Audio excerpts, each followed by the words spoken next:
श्री 105 विजयमती माता जी की, जैन धर्म की जिनवानी माता की जय। प्रमाणादर्थ संसिद्धिस तदाभासाधिपर्य इति वक्षेतयो लक्ष्मा सिद्धमल्पम लगीयसम्।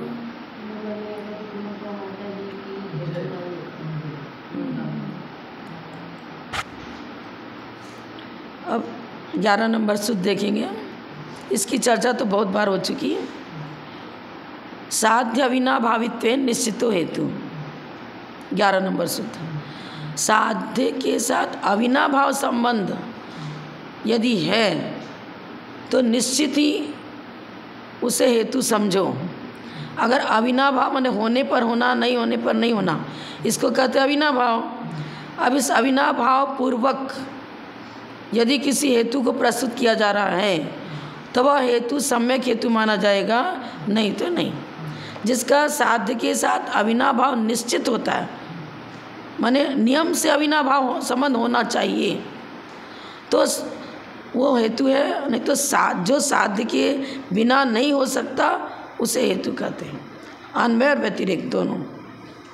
साध्य के बिना नहीं हो सकता। साध्य किसको बनाया था? अग्नि को। अग्नि के बिना धूम होएगा क्या? नहीं हो सकता। नहीं होने पर नहीं होना और होने पर होना। साध्य के साथ साध्य के होने पर होना, अग्नि के होने पर धुएं का होना, और साध्य के नहीं होने पर, साध्य के बिना नहीं होने पर धुएं का भी नहीं होना। उदाहरण ये दिया था। यहाँ पर हेतु का लक्षण बताया। हेतु किसे कहते हैं? तो साध्य के साथ जिसका अविनाभाव निश्चित हो चुका है उसे ही हम हेतु कहेंगे। अविनाभाव संबंध किसे कहते हैं? सहक्रम भाव नियमो अविनाभाव। सहभाव नियम और क्रम भाव नियम, ये दोनों जिसके साथ घटित हो उसी को हम अविनाभाव संबंध कहते हैं। ये तो बहुत पहले रोज रोज दोहराया जा रहा है। समभाव नियम किसके साथ होगा? गुण और गुणी के साथ। क्रम भाव नियम समय भेद पूर्वक, समय भेद क्रम से, रविवार के बाद सोमवार, सोमवार के बाद मंगलवार, नक्षत्रों का भी क्रम है, किस नक्षत्र के बाद किस नक्षत्र का उदय होगा, तो वो सब क्रम भाव नियम में बनेगा। बाल्यावस्था, युवावस्था, वृद्धावस्था, कभी ऐसा हो ही नहीं सकता कि बाल्यावस्था के बिना युवावस्था आ जाए, नहीं होगा बस। तो ये क्रम भाव नियम हो गया। लेकिन इसको भी तो अविनाभाव ही कहेंगे ना। एक व्यापी व्यापक भाव को लेकर चलेगा और एक क्रम भाव नियम को लेकर चलेगा। व्याप्य व्यापक माने साथ साथ सदा रहना। ज्ञान गुण हो गया व्याप्य और जीव हुआ व्यापक। जीव में के साथ साथ, जीव के साथ साथ ही ज्ञान गुण चलता है। कभी ऐसा नहीं हुआ कि ज्ञान गुण से रहित जीव हो जावे, या ऐसा हुआ नहीं कि जीव तो रहे नहीं और ज्ञान गुण मौजूद रहे, और जीवत्व ही नहीं है और ज्ञान गुण की मौजूदगी मान लेंगे, तब तो अन्य कोई भी द्रव्य भी जानने देखने का काम करने लग जाएंगे। अन्य मत वाले ऐसा भी कहते हैं कि ज्ञान गुण अलग पड़ा हुआ है, जीव अलग है, और एक उन्होंने संबंध मान लिया, समवाय संबंध। अब जब हमें किसी वस्तु को देखना है, जानना है, तो समवाय संबंध क्या करता है? ज्ञान गुण को उठाता है और ज्ञान गुण को जीव के साथ जोड़ देता है, तब हम जानने का काम करते हैं। उनसे पूछा जाए कि जिस समय वो ज्ञान गुण अलग पड़ा है, जीव अलग पड़ा है, उस समय जीव को क्या कहोगे? चेतन कहोगे, अचेतन कहोगे? यदि अचेतन है, क्योंकि ज्ञान ही चैतन्य, मतलब चित्त की पर्याय क्या हुई? ज्ञानोपयोग, दर्शनोपयोग। चित्त की पर्याय गुण हो गया ज्ञान गुण, और उसकी पर्याय क्या हुई? ज्ञानोपयोग, दर्शनोपयोग। अब जब ज्ञान है ही नहीं, पर्याय के बिना गुण की चर्चा कहाँ? गुण के बिना द्रव्य की चर्चा कहाँ? यदि वो जीव जड़ हो गया और जड़ के साथ ज्ञान का संबंध कराने पर वो जीव जानता है, तो फिर हम तो ज्ञान गुण का समवाय के द्वारा संबंध पुद्गल के साथ भी स्थापित कर सकते हैं, धर्म द्रव्य के साथ स्थापित कर सकते हैं, काल द्रव्य के साथ स्थापित कर सकते हैं। फिर सभी के सभी द्रव्य जानने का काम करने लग जाएंगे। समझ में आया? तो गलत हो जाएगा ना सिद्धांत। और ऐसा भूतो न भविष्यति संभव ही नहीं है। प्रत्यक्ष से, अनुमान से, किसी प्रकार से ये सिद्ध नहीं होता है। यही सिद्ध होता है कि ज्ञान का और जीव का स्वाभाविक संबंध है। कभी भी ज्ञान रहित जीव को देखा नहीं गया। उसकी मंदता और तीव्रता होती है ज्ञान की, उपयोगात्मक लब्ध्यात्मक रहेगा। हाँ, लब्ध्यात्मक तो रहेगा ही रहेगा। उपयोगात्मक तो छद्मस जीव है, कभी अपना उपयोग कहीं लगाता है, कभी कहीं लगाता है। जहाँ भी परीक्षा मुख पढ़ रहे हैं तो इसमें उपयोग है, मंदिर जाएंगे जाप करने लगेंगे और कुछ अन्य चर्चा करने लगेंगे, तो फिर हम भक्तामर पाठ करने लग गए वहाँ पर जाकर, तो क्या वो उपयोग बदल गया ना। उपयोगात्मक ज्ञान में चेंजिंग होती है। कभी ज्ञेय वस्तु दूसरी बन गई, तीसरी बन गई, चौथी बन गई, माने ज्ञेय पदार्थ में परिवर्तन। हमारा ज्ञानोपयोग कभी किसी दूसरे ज्ञेय में इंगेज है, फिर वहाँ से हटे और दूसरे को जानने देखने लगे, वहाँ से हटे तीसरे को जानने देखने लग गए, तो फिर वो उपयोगात्मक ज्ञान कालक्रम से अलग अलग बनता है। लेकिन लब्ध्यात्मक ज्ञान तो निरंतर साथ साथ चोपशम, लब्ध्यात्मक मतलब चोपशम, चोपशम शक्ति निरंतर रहेगी। और उस चोपशम शक्ति के अनुसार ही हम अपनी इंद्रियों को जिधर एंगेज करते हैं, जिधर अपना उपयोग लगाते हैं, उधर की ज्ञान धारा प्रवाहित होती है। केवल ज्ञान में तो सभी द्रव्य सभी पर्यायों को एक साथ जानना देखना होता है, पर हमारा ज्ञान चाहे वो सभी का है, छद्मस्त अवस्था है, और पर्याय भी भिन्न भिन्न है। कोई एक इंद्रिय जीव है, कोई दो इंद्रिय है, कोई तीन इंद्रिय, कोई पंचेंद्रिय है। तो अपने अपने चोपशम शक्ति सर्वघाती का उदय है, वहाँ पर ज्ञान उपयोगात्मक नहीं बन पाएगा। अगर कोई त्रिइंद्रिय जीव है, उसको चतुरिंद्रिय जाति नाम कर्म का सर्वघाती का उदय है, पंचेंद्रिय का भी सर्वघाती का उदय, उसका ज्ञानोपयोग स्पर्शन रसना घ्राण तक ही प्रकट होगा। स्पर्शन इंद्रिय संबंधी ज्ञान, रसना इंद्रिय संबंधी ज्ञान, घ्राण इंद्रिय संबंधी ज्ञान तो उपयोगात्मक बनेगा, क्योंकि देशघाती का उदय है। लेकिन उसको चौथी इंद्रिय मिली ही नहीं है, नेत्र मिला ही नहीं, स्पर्शन रसना घ्राण, में चक्षु इंद्रिय आएगी, है ही नहीं, उपयोगात्मक कहाँ से होगा? छद्मस्त अवस्था है ना। देशघाती का उदय हो तो संभव हो। तो हमारा ये कहना है कि सारी विवक्षाओं को लेकर चलना पड़ेगा। और वो जिसको समवाय संबंध कहते हैं, हमने जैनेन्द्र दोष देखा था, तो उसमें क्या बताया उन्होंने? समवर्ती, समवाय, अपुदत्त भुवो और आयुत्सित संबंध, अविनाभावी संबंध के ही ये सारे पर्यायवाची नाम हैं।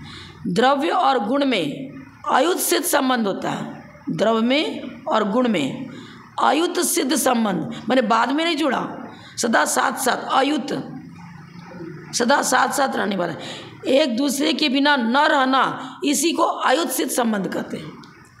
एक दूसरे के बिना न होना, होने पर होना, नहीं होने पर नहीं होना, यही तो अविनाभाव है। इसी का दूसरा नाम हो गया आयुत सिद्ध संबंध। और आयुत सिद्ध संबंध का ही अन्य पर्यायवाची शब्द है समवर्ती, समवायो, आयुध, आयुध, आयुधप बुधो न, अपुधप बुधो, अपुधप बुधो, प्राकृत में अपृथक बोलते हैं ना। जैसा कि एक दिन मैंने बताया था कि प्रवचन सार में क्या बताया है? अपृथक कर्तीकरण, अपृथक कर्तीकरण, पृथक कर्तीकरण और अपृथक कर्तीकरण। अपृथक प्रदेश भेद नहीं होना, गुण और गुणी में प्रदेश भेद नहीं होता है, तो उसमें कौन सा संबंध होगा? अविनाभाव संबंध होगा, स्वाभाविक संबंध होगा। अपुधप बुधो, अपुधप बुधो प्राकृत है, मतलब अपृथक।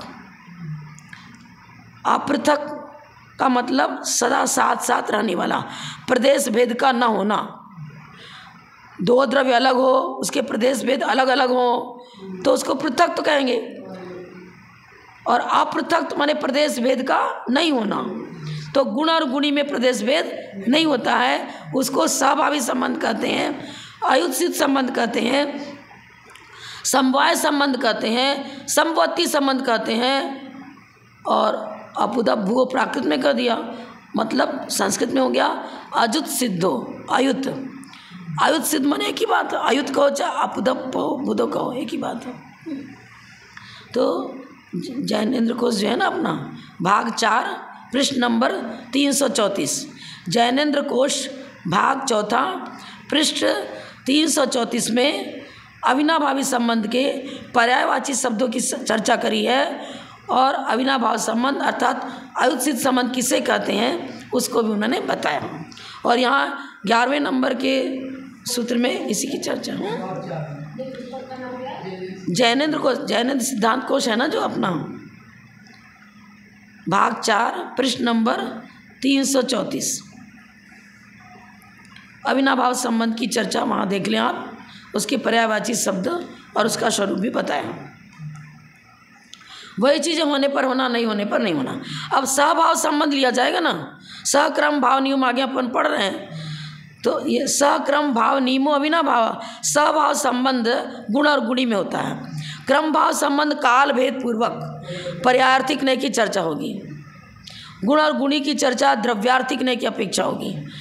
क्रम भाव नियम पर्यायार्थिक नय की अपेक्षा होगा। पर्यायार्थिक नय किसे कहते हैं, ऐसा धवला में बताया है, काल भेद पूर्वक होने वाली पर्याय को पर्यायार्थिक नय कहते हैं। काल भेद, जब से काल भेद अवतरित होता है तभी से पर्यायार्थिक नय अवतरित होता है। गुण पर्याय व द्रव्य, गुण और पर्याय इन दोनों का समूह द्रव्य हुआ। अब गुण के साथ तो सहभावी नियम बनेगा और पर्याय के साथ क्रमभावी नियमन बनेगा। जिस समय हमारी मनुष्य बुद्धिमान मनुष्य गति चल रही है, मनुष्य आयु चल रही बुद्धिमान, पर्याय तो है लेकिन क्रम भाव को लेना पड़ेगा। हम त्रैकालिक मनुष्य नहीं थे, पहले और किसी पर्याय में थे, वहाँ की आयु समाप्त हुई, उसके बाद ये बुद्धिमान मनुष्य आयु प्रारंभ हुई, और ये बुद्धिमान मनुष्य आयु भी आगे भविष्य में निरंतर बनी रहे, ये भी संभव नहीं। आयु के समाप्त होने पर दूसरी पर्याय बनेगी। हो सकता है दूसरी बार भी हमारे मनुष्य आयु का ही बंद किया हो तो वहाँ जाना पड़े, लेकिन फिर बदल गई। अभी जो बुद्धिमान आयु चल रही थी उसकी तो समाप्ति हुई और किसी नवीन आयु का प्रारंभ हुआ। फिर वापस गर्भ में आया, बाल्यावस्था हुई, युवावस्था हुई, वृद्धावस्था। हमने वृद्धावस्था में शरीर को छोड़ा और शरीर ये वाला छूट गया, अब नवीन शरीर मिला ना, तो चेंज तो हुआ ना। पर्याय तो क्रमिक ही होती है, वो क्रमबद्ध नहीं होगा, क्रम भावी। बहुत ध्यान देने योग्य बात है। क्रमबद्ध अलग चीज़ है और क्रम भावी अलग चीज़ है। यहाँ पर्याय को क्रम भावी बताया जा रहा है, क्रमबद्ध नहीं बताया जा रहा है। आपको दोनों में अंतर क्या? क्रमबद्ध का मतलब नियामक हो गया। हमारा पुरुषार्थ क्या काम करेगा? हम अपने परिणामों के अनुसार आयुबंध करते हैं। क्रमबद्ध कहेंगे तो जो होना है वही होगा, पर जो होना वही होगा, वो होना शब्द जो लगाया जा रहा है उसमें उपादान की चर्चा शामिल है। हमारा उपादान अपने परिणाम हुए, हमने अपने परिणामों से आयु का बंध किया, हमने अपने परिणामों से गति का बंध किया। सारे बंध, आठों कर्मों का बंध करने वाले हम स्वयं हैं। अब ज्ञेय पदार्थ में जैसा ऐसा हम ज्ञेय हैं, केवली के ज्ञान की अपेक्षा हम ज्ञेय हैं, ज्ञान का विषय बन रहे ना। अब इस ज्ञेय में जैसा दर्पण यहाँ रखा हुआ है, ज्ञेय में जैसा ऐसा परिणमन हो रहा है उसी प्रकार से दर्पण में परिणमन होगा, दर्पण में रिफ्लेक्स वैसा ही पड़ेगा ना। केवल ज्ञान एक ऐसा दर्पण है जो त्रैकालिक पर्याय एक साथ झलकती हैं। त्रैकालिक शब्द जोड़ा गया, त्रैकालिक, भूत भविष्यत वर्तमान, तीनों कालों की पर्यायों को एक साथ झलकाने की क्षमता केवल ज्ञान में है। पर वो केवल ज्ञान मेरी बुद्धिमान यदि मनुष्य गति चल रही है और मनुष्य आयु चल रही है, तो केवल ज्ञान में वो बुद्धिमान वर्तमान काल, पहले हम मान लो देव पर्याय में थे, तो वो केवल ज्ञान ये नहीं झलका रहा है कि वर्तमान बुद्धिमान देव पर्याय है। भुज्यमान मनुष्य पर्याय है, भूतकालीन देव पर्याय है, अगले की कोई दूसरी पर्याय है। तीनों पर्याय झलक रही हैं। आपने दर्पण यहाँ रख दिया और किसी व्यक्ति का चित्र जिसमें बाल्यकाल का चित्र भी मौजूद है, युवावस्था का चित्र भी मौजूद है और वृद्धावस्था का चित्र भी मौजूद है, तीनों का चित्र सामने रखा है। उस व्यक्ति के बाल्यकाल का चित्र, उसी व्यक्ति के युवावस्था का चित्र और उसी व्यक्ति के वृद्धावस्था का चित्र सामने है और बड़ा दर्पण लगा दिया। उस दर्पण में उसकी बाल्यावस्था का चित्र भी झलक रहा है, युवावस्था का चित्र भी झलक रहा है, वृद्धावस्था का चित्र भी झलक रहा है। समझ रहे हैं ना?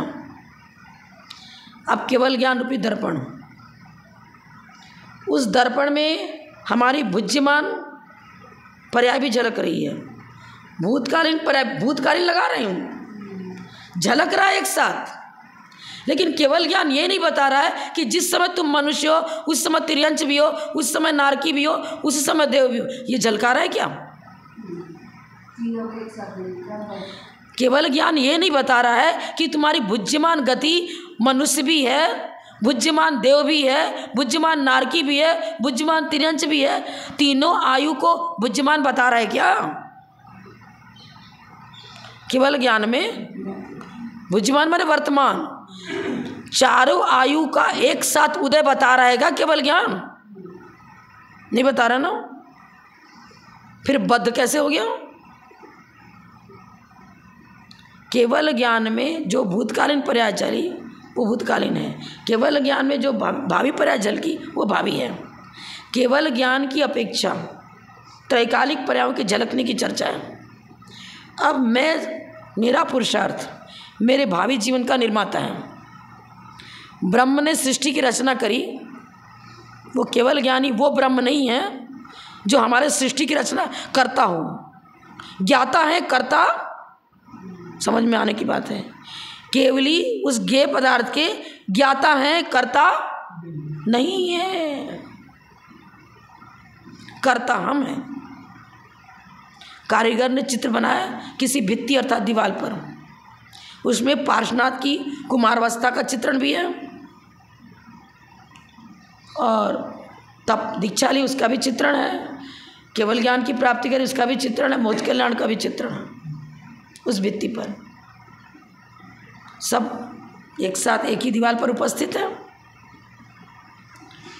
दर्पण में झलक रहा है, सब चित्रित हो रहा है। वो ज्ञाता है त्रैकालिक पदार्थों के।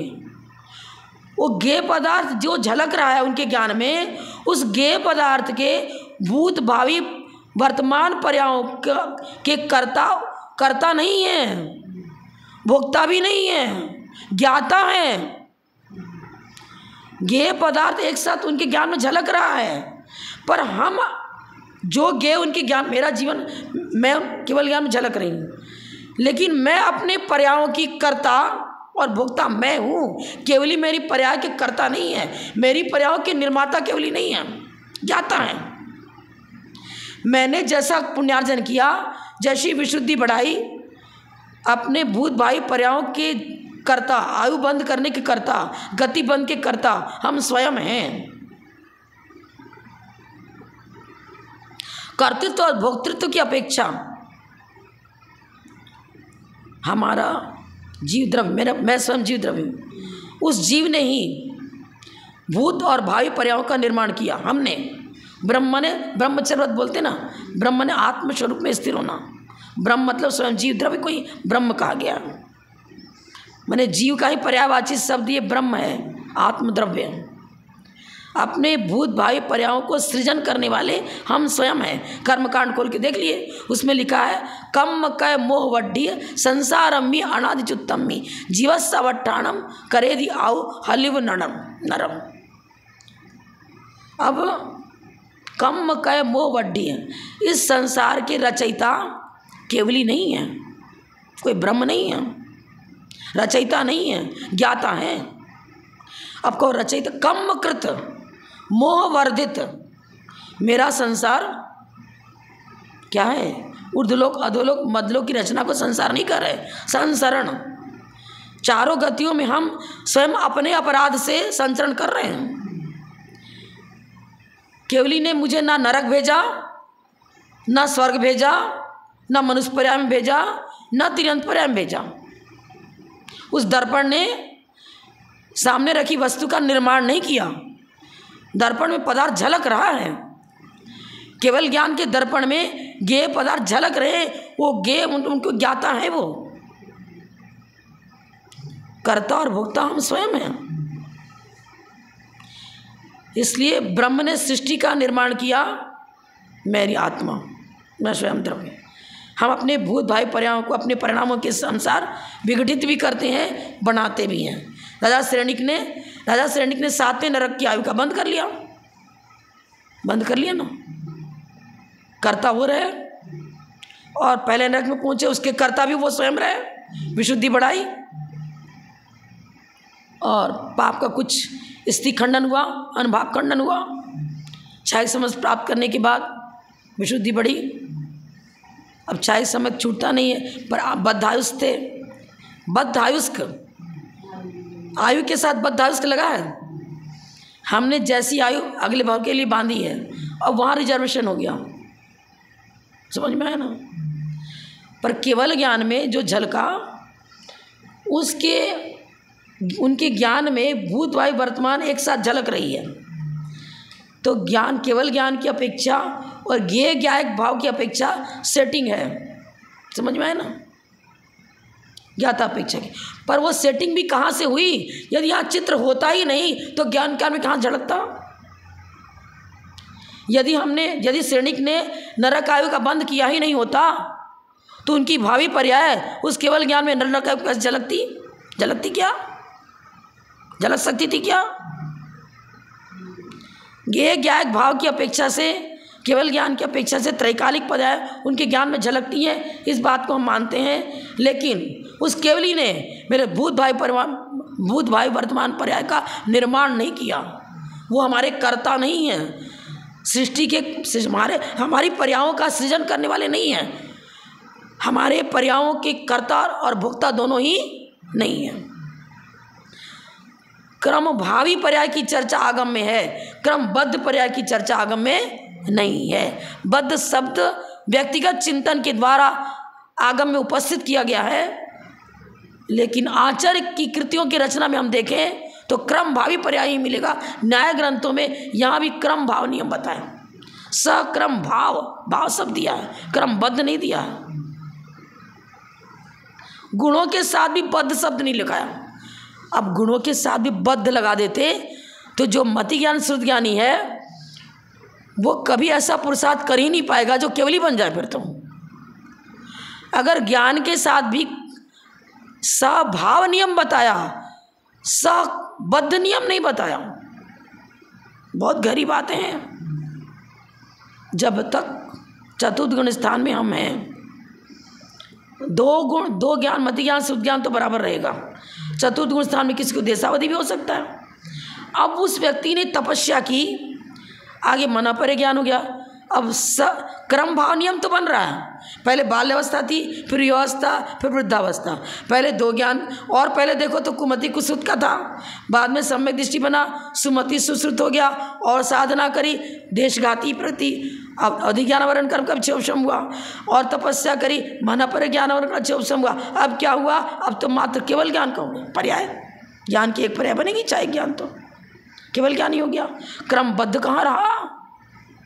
ज्ञान की पर्यायों में भी क्रमबद्धता नहीं है। पर्याय क्रमवर्ती होती हैं। ज्ञान गुण साथ साथ रहेगा, सभाव नियम। गुण और गुणी में व्यापक भाव है, पर गुण की पर्यायों के साथ पर्यायार्थिक नए। धवला में क्या बता रहे हैं? जब से काल भेद अवतरित होता है तब से पर्यायार्थिक नए अवतरित होता है। मेरी ज्ञान की पर्यायें बहुत पहले की भूमिका लें। जब 1 इंद्रिय 2 इंद्रिय पर्याय में पड़ा था, वो महावीर भगवान का जीव, हमारा किसी का ले लो, तब क्या कुमति था, कुमति कुश्रुत आदि की चर्चा थी वहाँ। अब सम्यक दृष्टि हो गया, शेर की पर्याय में सिंह की पर्याय में पहुंचा, संबोधन मिला, समसन की प्राप्ति हो गई, पर्याय बदली की नहीं, चतुर्थ गुण स्थान हो गया, सुमति सुश्रुत। अब देखो देव पर्याय में चला गया, मति श्रुत अवधि। ज्ञान की पर्याय तो क्रमिक है कि नहीं है? जो पर्याय एकेंद्रीय में थी ज्ञान की, क्या वही पर्याय केवल ज्ञान होने के बाद ही मौजूद है क्या? ज्ञान की पर्यायों की चर्चा कर रही हूँ, ज्ञान की चर्चा नहीं कर रही हूँ। एकेंद्रीय में पर्याय रख पड़ा हुआ जीव भी कर्मोपाधि निरपेक्ष शुद्ध द्रव्यार्थिक नय से सिद्धवत, उसमें उस केवल एकेंद्रीय में पड़े हुए जीव के अंदर केवल ज्ञान प्रकट करने की योग्यता है। डब्बे में गेहूं रखा हुआ है, उसमें वृक्ष रूप परिणमन करने की योग्यता है, और उसमें आगे और भी नए नए दाने फल में लगते, उस प्रकार की योग्यता है। अंकुरित पुष्पित फलित होने की योग्यता है। इस चीज की चर्चा करो तो सारा बिल्कुल साइंटिफिक बैठता है, सही बैठता है। एकांत मत को लेकर बैठ गए, क्रमबद्ध एकांत मत है ये। ज्ञान गुण की पर्याय भी क्रमभावी हैं और व्यंजन पर्याय भी क्रमभावी है। व्यंजन पर्याय अशुद्ध व्यंजन पर्याय, कभी हम मनुष्य बन रहे हैं, कभी कोई तिर्यंच बन रहा है, कभी नारकी बन रहा है। क्रम हो रहा है कि नहीं? जिस समय नारकी है उस समय मनुष्य भी हो, उस समय तिर्यंच भी होगा क्या? उसकी पर्याय भुज्यमान चारों एक साथ बन जाएगी क्या? केवल ज्ञान में भुज्यमान के रूप में चारों पर्याय एक साथ नहीं दिखी, त्रैकालिक पर्याय झलक रही है। त्रैकालिक शब्द लगाया, तीनों काल संबंधी सभी पर्याय एक साथ ज्ञान में झलक रही है। ज्ञेय ज्ञायक भाव की अपेक्षा चर्चा है, पर जो उनकी ज्ञान में पूर्व पर्याय हमारी झलक रही है, वर्तमान झलक रही है, भावी पर्याय झलक रही है, उन पर्यायों के कर्ता भोक्ता केवल ही हमने ही अपने पुण्य पाप रूप शुभोपयोग अशुभोपयोग शुद्धोपयोग अपनी परिणति के द्वारा अपने भूत और भावी पर्याय को रचा है, निर्मित किया है। जैन सिद्धांत अनेकांत शादवाद, वस्तु में द्रव्य वही है, उसकी पर्याय कोई विघटित होती है, कोई बनती है, फिर बन करके भी फिर अस्थि खंडन भाग खंडन हो गया, उसमें भी थोड़ी बहुत चेंजिंग हुई।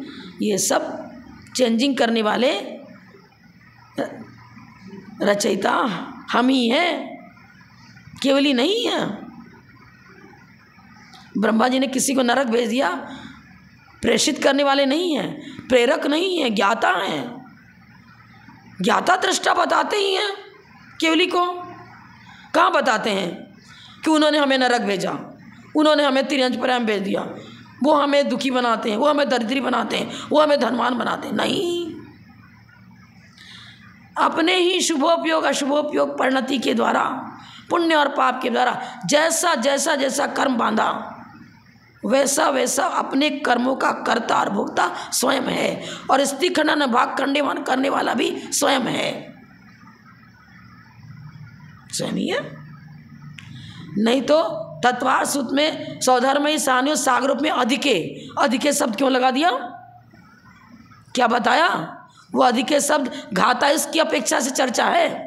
किसी ने ऊपर के स्वर की आयु बांध ली और बाद में कुछ उसकी लेश्याओं में विघटन हुआ, जिस लेश्या से ऊपर के स्वर की आयु बांधी थी, मरण उस लेश्या पूर्वक नहीं हुआ। अब लेश्या के जिस अंश से मरण करेगा उसी स्वर्ग में पहुंचेगा। लेकिन अधिके, अरे पर प्रसार तो ज़्यादा किया था ना। फिर कुछ लेश्याओं में और परिणामों की विशुद्धि में कुछ चेंजिंग हुई तो क्या हुआ?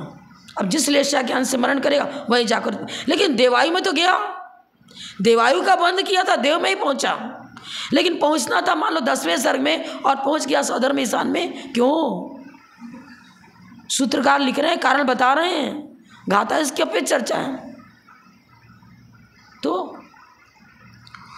साधनात् साध्य विज्ञानम, वो साधन स्वयं जीव है, कर्ता भोक्ता। पहले बताया था 10 नंबर सूत्र में, साधना हम साधन माने कारण, अपने भावी जीवन के उपादान कारण हम स्वयं हैं,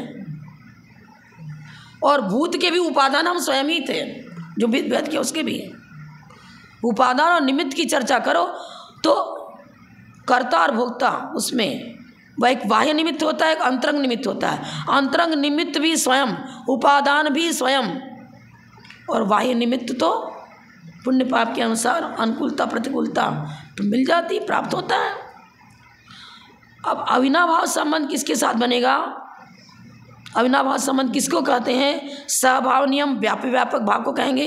गुण और गुणी के साथ सहभाव नियम होता है। और वो जो हमारी व्यंजन पर्याय चल रही है, मनुष्य, तिर्यंश, देव, नारकी आदि, ये हमारे अशुद्ध व्यंजन पर्याय है। ये क्रमिक होगी। जिस समय नारकी है उस समय वो मनुष्य नहीं रहेगा। और क्रम भाव नियम में आपको अब केवल ज्ञान हो गया तो केवल ज्ञान होने के बाद भी उनकी भुज्यमान आयु धीरे धीरे विघटित हो रही ना। 1 कोटि पूर्व की आयु को लेकर 8 वर्ष कम, कुछ जितनी मतलब केवल ज्ञान होने के पूर्व की जितनी आयु रही उसको माइनस करो। अब केवली होकर के 8 वर्ष की उम्र में किसी को केवल ज्ञान हो गया तो उतना कि उतने काल तक केवली बने रहेंगे ना वो। 14वें गुण स्थान का काल तो बहुत कम है, केवली बने रहेंगे। अब कहो कि केवली है तो पर्याय वही कि अरे केवली रहे, 13वां गुण स्थान रहा, लेकिन बुद्धिमान आयु जो उनकी चल रही है समाप्त हो रही है कि समाप्ति को विघटित हो रही कि नहीं, परिवर्तन कुछ हो रहा है कि नहीं हो रहा है पर्यायों में। अरे यार ठीक है, देखने में लग रहा है उनकी मतलब वृद्धावस्था नहीं झलकेगी उसमें, आयु तो कम हो रही है कि नहीं हो रही है, उनका बुद्धिमान आयु का विघटन हो रहा है कि नहीं, गलन हो रहा है कि नहीं। अब जब मात्र एक अंतर्मूर्त आयु रह जाएगी उस समय योग निरोध होगा और फिर सूक्ष्म क्या प्रतिपाति, एक अंतर्मूर्त आयु शेष रह जाएगी, उस समय सूक्ष्म क्या प्रतिपाति नाम का शुक्ल ध्यान होगा और उस विशुद्धि के बल से अघातीय कर्म को नष्ट करते हुए, घातीय कर्म तो नष्ट हो ही चुका था, अब सूक्ष्म क्रिया प्रतिपादी ध्यान हुआ। तो विपरीत क्रिया निवृत्ति कहाँ पर है? 14वें गुण स्थान में। 13वें गुण स्थान का समापन और उसी एक अंतर्मूर्त में जितना काल 14वें गुण स्थान का उतने को लेते हुए, उतनी आयु को लेते हुए 14वें गुण स्थान पहुँचे, अघातीय कर्म भी गए 85 प्रकृतियों का कि सत्ता विच्युति 14वें गुण स्थान में हो गई। पूरे केवली के जीवन काल में जब मात्र एक अंतर्मूर्त आयु शेष रह जाएगी और तभी सूक्ष्म क्या प्रतिपादी ध्यान होगा, उसके पहले कोई ध्यान नहीं है। ध्यान की परिभाषा बताइए। चित्त विक्षेपो त्यागो ध्यानम, चित्त विक्षेप का त्याग। चित्त विक्षेप तो केवली को है ही नहीं, चित्त विक्षेप नहीं है, पर द्रव्य मन की रचना है। भाव मन की अपेक्षा चित्त विक्षेप नहीं, विक्षेप माने भाव मन की चर्चा हो रही है, कोई ध्यान नहीं है। अब आप कहो कि एक अंतर्मूर्त आप ध्यान बता रहे हो तो क्या है? सूक्ष्म क्रिया प्रतिपाती योग है ना, 7 योग, सत्य मन योग, अनुभव मन योग, सत्य वचन योग, अनुभव वचन योग और औदारिक का योग है ना। और समुद्घात की अपेक्षा से बन जाएगा वो औदारिक मिश्र का भी बनेगा समुद्घात में, कपाट के समय। योगों के निमित्त से जो आत्म प्रदेश में परिस्पंदन हो रहा था, जब वो सूक्ष्म क्रिया प्रतिपादित ध्यान होता है, वो योगों का परिस्पंदन का जो वेग था वो मंदतम होता चला गया, मंदतम होता है। योग निरोध माने एक तेजी से जो हवा चल रही है, योगों के निमित्त से आत्मप्रदेश पर विहार कर रहे हैं, दिव्य ध्वनि गिर रही है, योग काम कर रहे हैं ना भाई। अब वो सब विघटित हो गया, ना प्रवचन हो रहा है, दिव्य ध्वनि भी नहीं गिर रही है, गमनागमन भी नहीं हो रहा है। योग की जो तीव्रता थी वो सूक्ष्म बादर योग चल रहा था, वो बादर योग अब सूक्ष्मतर होता चला गया। उसी को तो योग निरोध कहते हैं। जो 7 योग थे उनके, उसमें पर्याप्त अवस्था में तो समुद्घात के पहले तो क्या था? सत्य मन योग, अनुभव मन योग, सत्य वचन योग और अनुभव वचन योग। अब आपको सत्य असत्य की चर्चा ही क्यों? छद्मस्त अवस्था में चलेगी सत्य असत्य की चर्चा, तो केवली बाने पर सत्य असत्य की क्या चर्चा? वो तो बुद्धिपूर्वक ना सत्य बोलते हैं ना बुद्धि, असत्य की तो संभावना ही नहीं है। लेकिन ज्ञेय पदार्थ जिस वस्तु का स्वरूप जैसा है वैसा ही उनके ज्ञान में झलकता है। और द्रव्य मन की रचना है, निमित्त बन रहा है वो। उपचरित न से ही बनो, निमित्त उपचरित व्यवहार न से कहो, है तो सही। जीव कांड में सत्य मनो किसे कहते उसकी भी चर्चा करी, अनुभव वचन क्यों किसे कैसे वो भी चर्चा करी। आप सब वो विषय वहाँ से देख लो, क्योंकि यहाँ तो ये विषय है नहीं। तो उस प्रकार से ज्ञेय पदार्थ वस्तु का स्वरूप जैसा है वैसा ही जान रहे हैं, तो सत्य वचन और वैसा ही प्रतिपादन हो रहा है, तो सत्य मनो सत्य वचन ही हो गया। अब आपको अनुभव, तो अनुभव इसलिए है, अनुभव किसे कहते हैं? द्रव्यार, जैसे कि आपको क्या बताया उसकी चर्चा करी है जीव कांड में। जैसे कि कोई यहाँ कमंडल रखा हुआ है मान लो,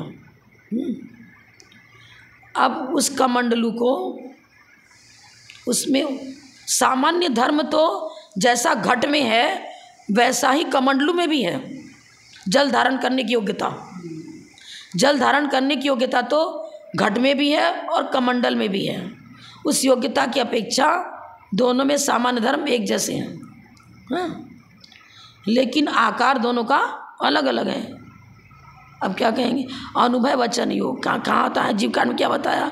पक्षी की ध्वनि निकल रही है, कुछ ना कुछ पक्षी बोल रहा है।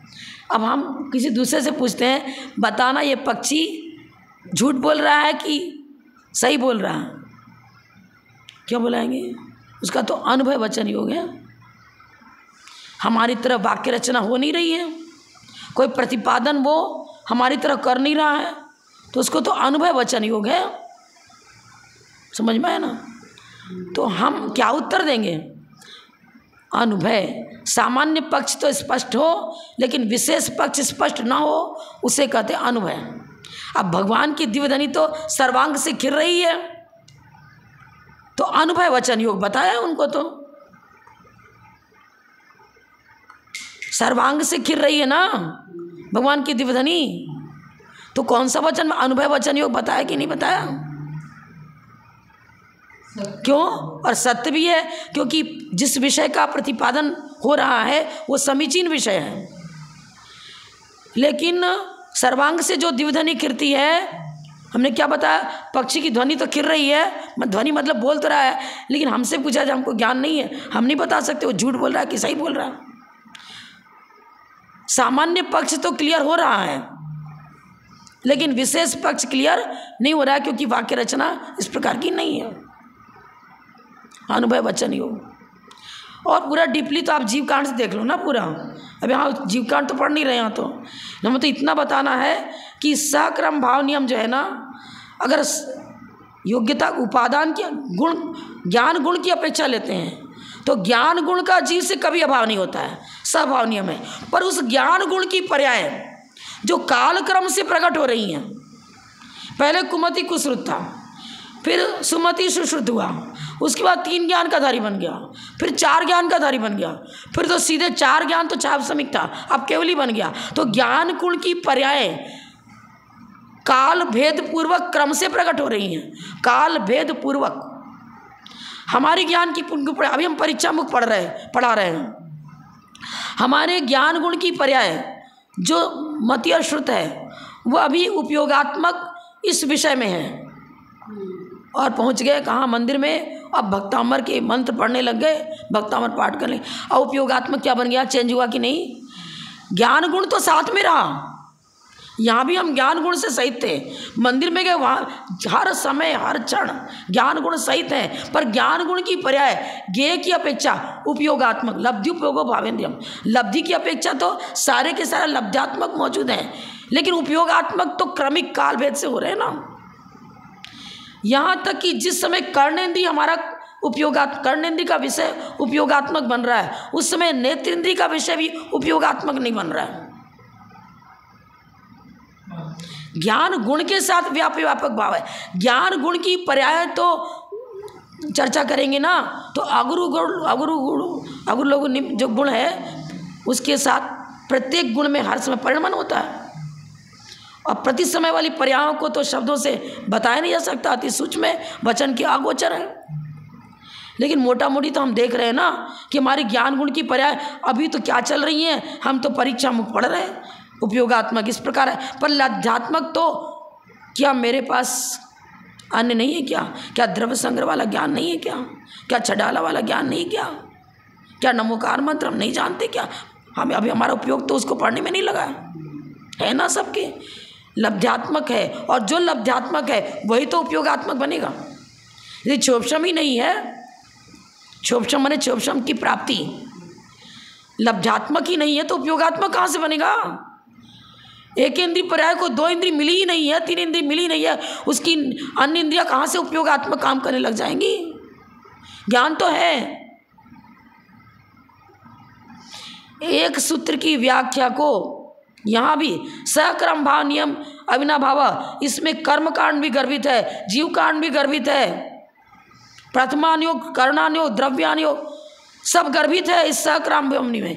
नींव के बिना मकान नहीं बन सकता, न्याय ग्रंथों के बिना प्रथमानुयोग भी कुछ नहीं बता सकता।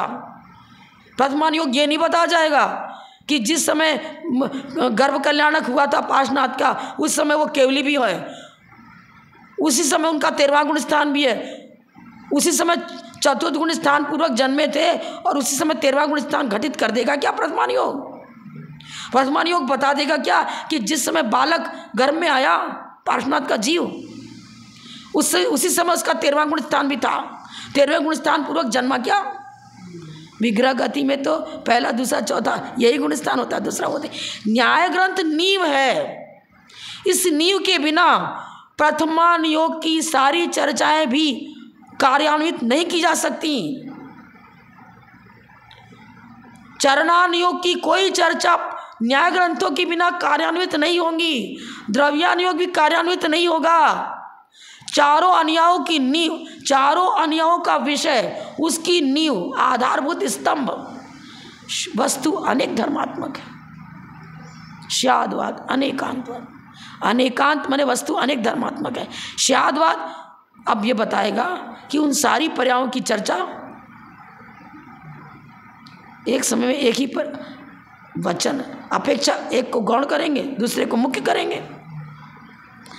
जिस समय अरहंत केवली की चर्चा कर रहे हैं उसमें गर्भस्थ उस बालक की चर्चा नहीं आ रही है, लेकिन मानेंगे पहले गर्भस्थ हुआ, युवावस्था में पहुंचा, दीक्षा ली, तपस्रण किया, उन सारी पर्यायों का प्राग अभाव है। अरहंत की चर्चा के समय, पर्याय के समय उस जीव की अरहंत अवस्था की चर्चा चल रहे हैं, तो अरहंत अवस्था की चर्चा मात्र वही पर्याय को लिए वो जीव नहीं है। उस जीव ने पहले किसी माता त्रिशला के जन्म घर में वो बालक आया था, फिर वैराग्य हुआ, दीक्षा ली, तपस्रण किया, केवली हुआ, उन सारी पर्यायों का प्राग अभाव बता रहे हैं। वर्तमान पर्याय जब वो 13वें गुण स्थान में मौजूद हैं, उस समय तो वो पर्यार्थिक नय से केवली हैं, 13वें गुण स्थान वर्ती हैं, पर यहाँ भी अनेक धर्मात्मक चर्चा है। प्राग भाव की अपेक्षा पहले वो गर्भस्थ में भी आए थे, छद्मस्थ अवस्था ही व्यतीत करी थी, मुनि भी बने थे, फिर केवली हुए, प्रध्वंसा भाव वहाँ सम्मिलित है। ये केवली है तो आगे भी केवली ही नहीं बने रहेंगे।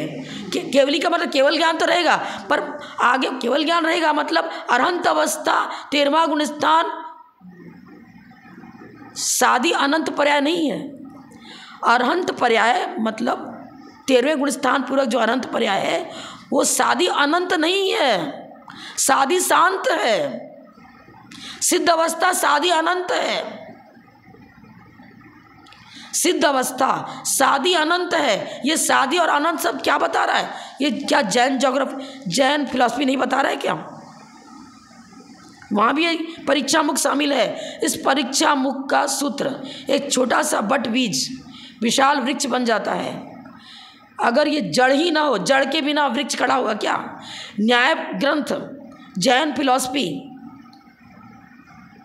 पूरे मतलब क्या कहेंगे, चाहे प्रथमानुयोग की चर्चा करो, कर्णानुयोग की करो, द्रव्यानुयोग की करो, किसी भी पर्याय की केवल तीर्थंकरों की चर्चा करो, सामान्य केवली की चर्चा करो, सिद्धों की चर्चा करो, इसके बिना चर्चा हो ही नहीं सकती।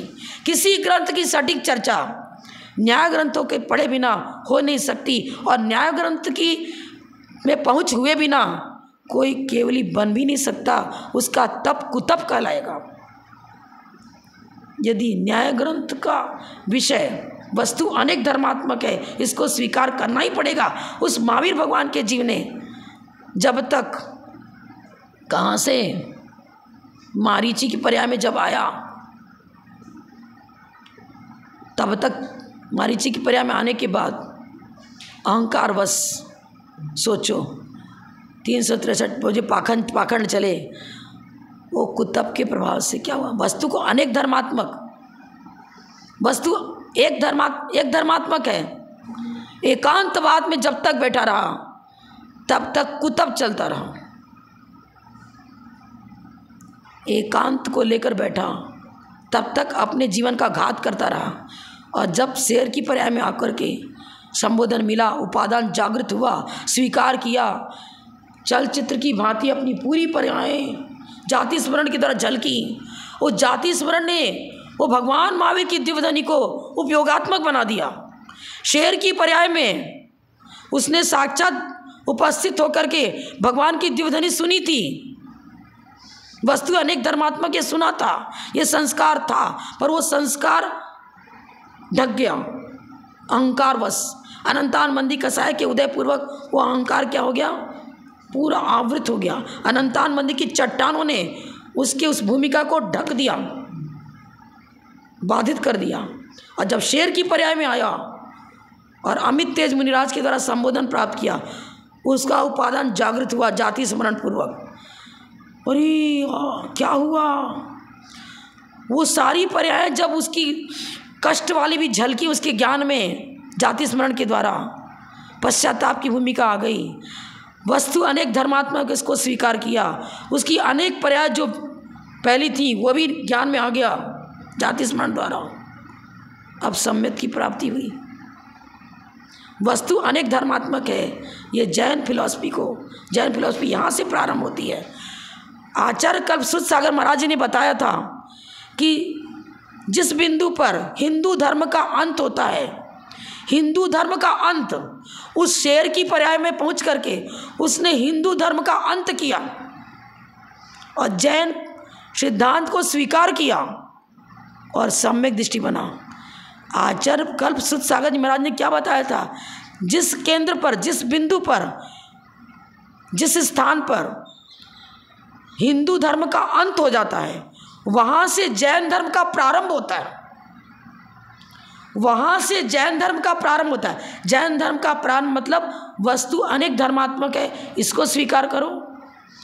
फिर पर्यायर्थिकने से बता रहे हैं वस्तु स्वरूप का, जब वस्तु का स्वरूप तो अनेक धर्म को लिए है, लेकिन उस स्वरूप का जब प्रतिपादन करेंगे तो अर्पिता नर्पित सिद्धे, आ गया शादवाद। कथन के समय शादवाद और वस्तु स्वरूप की चर्चा करी जाएगी तो अनेकांत वस्तु अनेक धर्मात्मक है, पर अनेक धर्मों की चर्चा क्रम से होगी।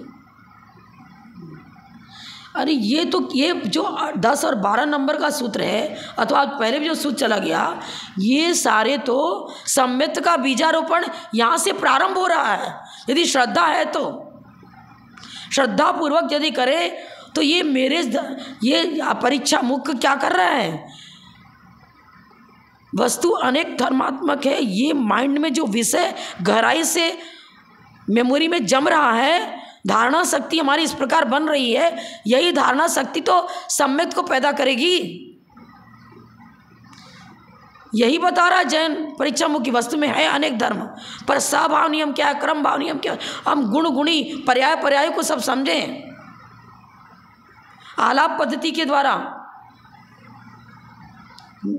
परीक्षा मुख के द्वारा, न्याय दीपिका के द्वारा जब तक वस्तु स्वरूप को नहीं समझेंगे, उस वस्तु स्वरूप को मारीची के जीव ने महावीर भगवान के सारा सुना था, पर वो लुप्त सा हो गया, माने उपयोगात्मक नहीं रहा, ढक गया। अनंतान मंदी कषाय के कारण वो उस भूमिका से बिल्कुल बहिर्मुख प्रवृत्ति करने लग गया। मिथ्यात्व में पड़ा रहा, घूमता रहा। लेकिन जाति स्मरण के द्वारा वो पहले बहुत पहले सुनी हुई दिव्यध्वनि, वो संस्कार जो था वो वापस जाति स्मरण जागृत हो गया और सम्यक की प्राप्ति हो गई। भील की पर्याय में सम्यक नहीं प्राप्त किया क्योंकि जाति स्मरण नहीं हुआ था उस समय, मांस मात्र का त्याग किया था। लेशाओं की विशुद्धि बढ़ी थी, सम्यक की प्राप्ति नहीं हुई थी। शेर की पर्याय से सम्यक की प्राप्ति हुई। प्रथमान योग में जैन फिलॉसफी रच पच के घुसी हुई है। गेहूं के बिना रोटी नहीं बन सकती, गेहूं के बिना पराठा नहीं बन सकता, कचौड़ी आपकी नहीं बन सकती। इसके बिना सम्यक की प्राप्ति नहीं हो सकती। वस्तु अनेक धर्मात्मक है, ये जैन फिलॉसफी सिखाता है, और इसको स्वीकार किए बिना चौथे गुण स्थान में भूतो न भविष्यति पहुंच ही नहीं सकते। देव तो होता रहा, वो भील का जीव दूसरे स्तर में गया, चौथे में भी गया, पांचवें में भी गया, 10वें में भी गया, फिर 10वें से निकल करके त्रिपुष्ट नारायण बन गया, नारायण बना। अब तक तो मिथ्यात्म पड़ा रहा। उसके बाद पहुंचा शेर की पर्याय में पहुंचने के बाद नरक गया, उसके बाद अब सम्यक दर्शन हुआ। यदि हिंदू धर्म ही पहुंचा तो पहुंचा था वहां से। जब लोग परम पूज्य प्रथम गणनियारिका रत्न श्री 105 विजयमती माता जी की जय, जैन धर्म की जय।